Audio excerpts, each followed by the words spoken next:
কুমকুম আর ঈশানের মহাবিবাহ সপ্তাহ।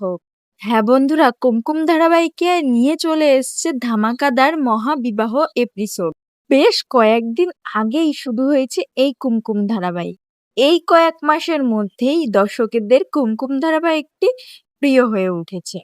সপ্তাহে সপ্তাহে নতুন প্রোমোও দিচ্ছে।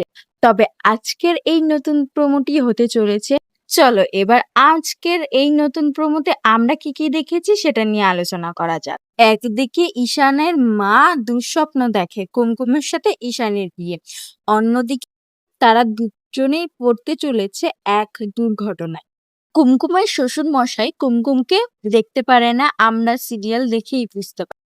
আর এইখানে কালীঘাটের মন্দিরের সামনে ঈশান ও কুমকুম কালীঘাটের মন্দিরে একটা কাজ করতে এসেছিল এবং সেখানেই কুমকুমের শ্বশুর মশাই, যিনি কিনা কুমকুমের হাত ধরে টানতে টানতে নিয়ে আসে এবং বলে, বেশি গা ঘষাঘষি তাই না তোর সাহেব বাবুর সাথে, পারবে তোর সাহেব বাবু তোর দায়িত্ব নিতে, এই বলে মারতে যাই। ঠিক তখনই ঈশান তার হাত ধরে এবং বলে, হ্যাঁ আমি পারবো, কুমকুমের দায়িত্ব আমি নিতে পারবো বলে সরিয়ে দেয় তার শ্বশুর এবং কুমকুমের কাছে গিয়ে বলে, আমি তোমাকে বিয়ে করতে চাই, তুমি কি আমাকে বিয়ে করবা, আমি তোমার সব দায়িত্ব নেব।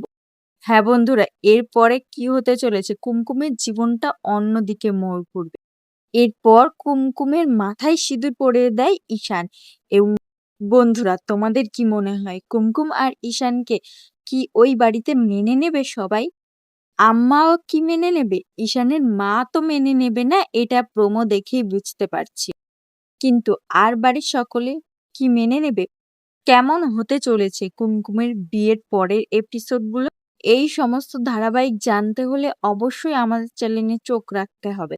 তবে তার আগে তোমরা যারা যারা সাবস্ক্রাইব করোনি, অবশ্যই আগে সাবস্ক্রাইব করে দাও, যাতে করে সকল ধারাবাহিকের আগাম আপডেট তোমরা দেখতে পাও। ধন্যবাদ।